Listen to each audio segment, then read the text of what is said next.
ವೈಕುಂಠಪತಿ ತಾನು ವೈಕುಂಠವನೆ ಬಿಟ್ಟು ವೆಂಕಟಾದ್ರಿಗೆ ಹೋಗಿ ಶ್ರೀಕಾಂತ ನಿಂತ. ವೈಕುಂಠಪತಿ ತಾನು ವೈಕುಂಠವನೆ ಬಿಟ್ಟು ವೆಂಕಟಾದ್ರಿಗೆ ಹೋಗಿ ಶ್ರೀಕಾಂತ ನಿಂತ. ನಾಲ್ಕು ಕಡೆಯೂ ನೋಡಿ ವಾಲ್ಮೀಕವನೆ ಕಂಡು, ನಾಲ್ಕು ಕಡೆಯೂ ನೋಡಿ ವಾಲ್ಮೀಕವನೆ ಕಂಡು, ಏಕಾಂತ ಸ್ಥಳವೆಂದು ಬಹುಕಾಲವಲ್ಲಿದ್ದ ಚೋಳಭೃತ್ಯನು ಶಿರವನುಡೆದ ಗಾಯವ ನೋಡಿ ತಾಳಲಾರದೆ ಸ್ವಾಮಿ ಗುರುಗಳನ್ನೇ ಕರೆಸಿ.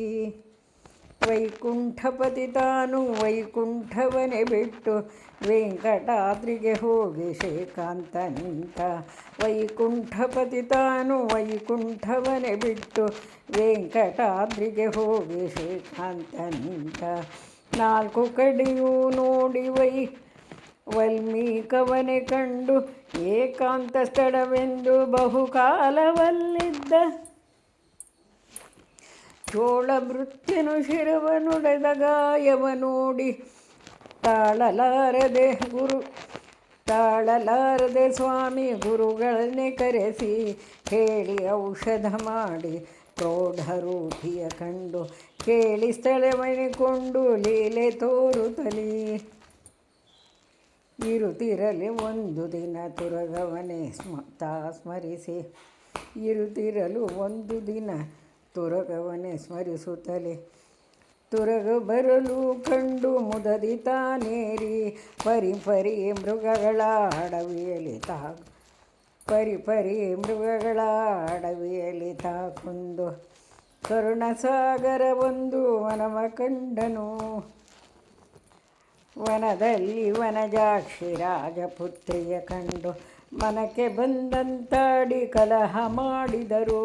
ಮನಸ್ಸಿಯಾಪಿತ ತಾನು ಅಶ್ವವ ಕಳಕೊಂಡು ಘನವಾದ ಗಿರಿಯೇರಿ ಮಲಗಿದ ಹರಿಯು. ನಗಧರ ಮಲಗಲು ಬಕುಳಾವತಿಯು ಆಗ ಬಗೆ ಬಗೆ ಕೇಳಲು ಶೋಕದಿಂ ನುಡಿದ. ಗಗನರಾಜನ ಪುತ್ರಿ ಪದ್ಮಾವತಿಯ ಕಂಡು ಹಗಲು ಇರಳು ಆಕೆಯ ಮುಖವ ಸ್ಮರಿಸುವೆನು.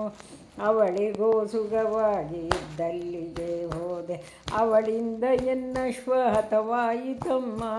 ಅವಳ ಹೊರತು ಎನ್ನ ಪ್ರಾಣವೇ ನಿಲ್ಲದು, ಅವಳ ಘಟನೆಯ ನೀನು ಮಾಡಬೇಕಮ್ಮ. ಅಂದ ಮಾತನು ಕೇಳಿ ಬಕುಳಾವತಿಯುವಾಗ ಆನಂದದಿಂ ರಾಜಪುರಕ್ಕೆ ತೆರಳಿದಳು. ಸುಂದರಿಯರ ಕಾರ್ಯ ಸ್ಥಿರವಾಗದೆಂದು ಚಂದುಳ್ಳ ಸ್ತ್ರೀ ರೂಪ ಧರಿಸಿದನು ಹರಿಯು. ಕೊರವಂಜಿತಾನಾಗಿ ನೃಪನಪುರಕ್ಕೆ ಹೋಗಿ ಧರಣಿ ದೇವಿಯ ಮುಂದೆ ಶಕುನ ಹೇಳಿದನು.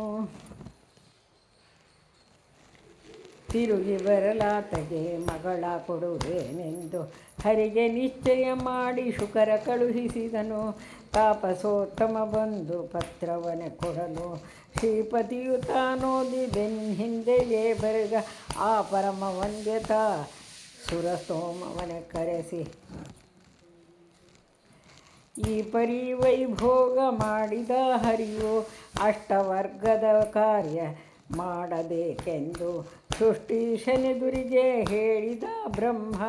ಅಷ್ಟರೊಳಗೆ ಸ್ವಾಮಿ ಲಕ್ಷ್ಮಿಯ ಸ್ಮರಿಸಿ ನಿಟ್ಟಿಸಿರು ಬಿಡುತ್ತಲೇ ಶೋಕದಿಂ ನುಡಿದ.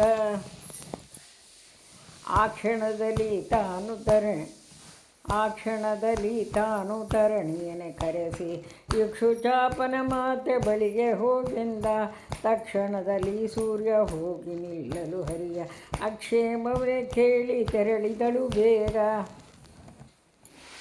ಬಂದ ಸತಿಳ ಕೂಡಿ ಮಂದಿರಕ್ಕೆ ಹೋಗಿ ಹಿಂದೆ ಹೇಳಿದ ವಾಕ್ಯ ನಡೆಸೆಂದ ಹರಿಯು. ಸಂದೇಹವಿಲ್ಲದೆ ಸ್ವಾಮಿ ನಡೆಸೆಂದು ಇಂದಿರಾದೇವಿಯು ನುಡಿದಳು ಹರಿಗೆ. ಸ್ವಸ್ತಿ ವಾಚನ ಮಾಡಿ ಕುಲದೇವರನಿಟ್ಟು ಪ್ರಸ್ತವ ಮಾಡಿದ ದ್ವಿಜರ ಸ್ತೋಮಕ್ಕೆ ಅಸ್ತಾದ್ರಿಗೆ ಸೂರ್ಯ ಹೋಗಿ ನಿಲ್ಲಲು ಸ್ವಸ್ಥ ಚಿತ್ತದಿ ಲಕ್ಷ್ಮಿ ಸಹಿತ ಮಲಗಿದರು. ಮರುದಿನ ಲಕ್ಷ್ಮೀಶ ರಾಜನ ಆಪುರಕ್ಕೆ ಸುರಸ್ತೋಮವನೇ ನೋಡಿ ತೆರಳಿ ಬಂದ. ಬರುವ ಕೃಷ್ಣನ ಕಂಡು ಶುಕಮುನಿ ಸಂಸ್ತುತಿಸಿ ಹರಿಗೆ ಭೋಜನವನ್ನು ಮುದದಿ ಮಾಡಿಸಿದ.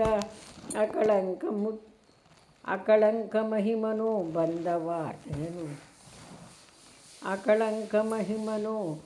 ಬಂದ ವಾರ್ತೆ ಕೇಳಿ ಸಕಲ ಜನರ ಕೂಡಿ ಕರೆಯ ರಾಜ. ನಿಖಿಲ ಪರಿವಾರವನ್ನು ತಾವ್ಯೋಮರಾಜನಿಗೆ ಶೇಖರನು ಹರುಷದಿ ಪರಿಚಯವ ಮಾಡಿಸಿದ. ಮುದದಿಂದ ಎದುರುಗೊಂಡು ಪರಿಮಳ ಪೂಸಿ ಸದಮಲ ಹೃದಯನ ಕರೆತಂದರ್ಮನೆಗೆ. ಪದ್ಮನಾಭನ ಪೀಠದಲ್ಲಿ ಕುಳ್ಳಿರಿಸಿ ಮಧುರ ಮಾತಲಿ ತನ್ನ ತರುಣಿ ಒಡಗೂಡಿ.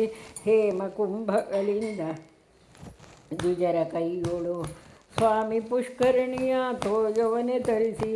ಹೇಮ ತಟ್ಟೆಯಲ್ಲಿ ಸ್ವಾಮಿ ಪಾದವನಿಟ್ಟು ಪ್ರೇಮದಿಂಬಭಿಷೇಕ ಮಾಡಿದನು ರಾಜ. ಚಿನ್ನದ ಕಿರೀಟಾಭರಣವನ್ನಿಟ್ಟು ಕನ್ಯಾದಾನವ ಮಾಡಿ ಧನ್ಯನಾದ. ತನ್ನ ಮಗಳನೆ ಶ್ರೀನಿವಾಸಗೆ ಒಪ್ಪಿಸಿ ಉನ್ನತ ಪದವಿಯಂ ಚೆನ್ನಾಗಿ ಪಡೆದ. ಮಾವನಪ್ಪಣೆಗೊಂಡು ಮೈದಗೋಸ್ತ್ರವ ಕೊಟ್ಟು ಭಾವಶುದ್ಧದಿ ತನ್ನ ಮಾವಗೊಂದಿಸಿದ. ಯಾವಾಗ ಕರೆದರೂ ಬರುವೆನು ನಾನೆಂದು ಪಾವನ್ನ ಮಾಡೆಂದು ಧರಣಿಗೊಂದಿಸಿದ. ಅಷ್ಟಗೋಪುರ ಏರಿ ಕಣ್ಣಿಟ್ಟು ನೋಡುತ್ತಲೇ ಎಷ್ಟು ಹೇಳಲೀಕೆ ಸುಕೃತ ಫಲವೆಂತೋ. ಅಜರುದ್ರ ಮೊದಲಾದ ಸುರರು ದ್ವಿಜರೆಲ್ಲ ಸುಜನರಂದಣವೇರಿ ಪುರಕ್ಕೆ ಸಾಗಿದರು.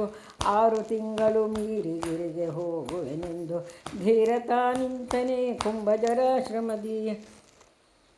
ಧರೆಯುಳು ಒಣಕೇರಿ ಸುರಪತಿ ಪ್ರಿಯನಾದ ಸುಗುಣ ವೆಂಕಟರನ್ನ ಪುರಂದರ ವಿಠಲ ಶೋಭಾನವೆನ್ನಿರೆ. ಸುರರುಳು ಸುಭಗನಿಗೆ ಶೋಭಾನವೆನ್ನಿರೆ. ಸುಗುಣನಿಗೆ ಶೋಭಾನವೆನ್ನಿರೆ. ತ್ರಿವಿಕ್ರಮರಾಯಗೆ ಶೋಭಾನವೆನ್ನಿರೆ. ಸುರಪ್ರಿಯರಿಗೆ ಸನ್ಮಂಗಳಾನಿ ಭವಂತು.